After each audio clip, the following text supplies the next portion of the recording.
बदल जा भई तो सुखाया मखमो कपड़ तो कुन करे जी माटी मजमई एडो सूर सही हिंड लगे बापा स्टेज पे वेठल असांजा कायद मोहतरम रसूल बख्श अलीजा साहब स्टेज पे वेठल ॿिया मौजूद मेहमानो पिंडाल में वेठल भाइरो भेनरो साथियो ये सिंध ये असांजी हक़ परस्त जदोजहद आऊं भी मुबारकबाद तो ॾियां उन्हनि दोस्तनि खे जिन हेतिरा हारी गॾु कया आहिनि जंहिं मुल्क में अमेरिका वटि गुलाम हुजे जेको मुल्क दहशतगर्द बुनियाद परस्त करप्ट नाकाम रियासत में सॼो वञे जंहिं मुल्क खे IMF वर्ल्ड बैंक वटि यकमाल कयो वियो हुजे जंहिं मुल्क में बुख बदहाली बदअमनी हुजे जंहिं मुल्क में नाले मातर जमूरत जा नारा हणी रोटी कपड़े मकान की गाल करे सॼी आवाम के बुख में मुब्तला कयो वियो हुजे जंहिं मुल्क में फौज कशी कई वही हुजे जंहिं मुल्क में खाना जंगी कई वही हुजे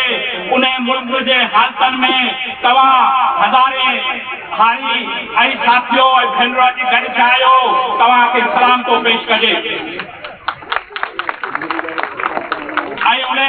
शख्स के भी सलाम तो पेश कजे जे अवां खे मुतहद कयो मुलज़िम कयो शऊर ॾिनो जंहिं शख्स के लाइ शायद कयो आहे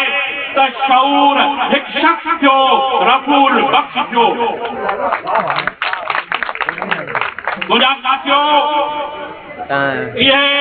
बदतरीन हालतूं आहिनि मुल्क में उन में तव्हांखे हाणे सोचणो पवंदो तव्हां पंहिंजे तकदीरनि जा फैसला हाणे इन्हनि गद्दार वॾेरा शाही खे ॾींदा या उहे तकदीर जा फैसला तव्हां इन्हनि हारियुनि नारियुनि खे ॾींदा आऊं सम्झां थो त तव्हां हाणे पंहिंजी तकदीरनि जा फैसला तव्हीं पाण कंदा इलेक्शन में ॾींदा जदोजहद कंदा हीअ ऐवान तव्हांखे छॾे पियो हीअ हाकिमियत तव्हांखे छॾे पई जे हाकिमियत ते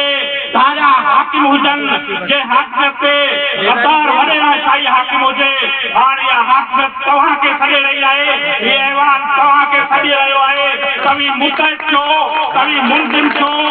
हिन अवामी तहरीक जे झंडे गॾु थियो पाण तब्दीली आणींदासीं हाणे रुगो टेनेंसी एक्ट जे तहत न पर हाणे तब्दीली खपंदी रूस जहिड़ी तब्दीली चीन जहिड़ी तब्दीली वियतनाम जहिड़ी तब्दीली नेपाल जहिड़ी तब्दीली अलादीनी अमेरिका जहिड़ी तब्दीली अहिड़ी तब्दीली आने खां सवाइ ही सुधारा ही इस्लाहात ही मुफ़ाहिमतूं सभु बेकार आहिनि तंहिं करे पंहिंजे फैसलनि खे ॾिसो जदोजहद करियो अवामी तहरीक जे झंडे गॾु थियो जीअं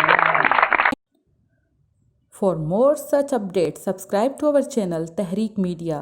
and press the bell icon for free notification updates. And don't forget to like, comment and share.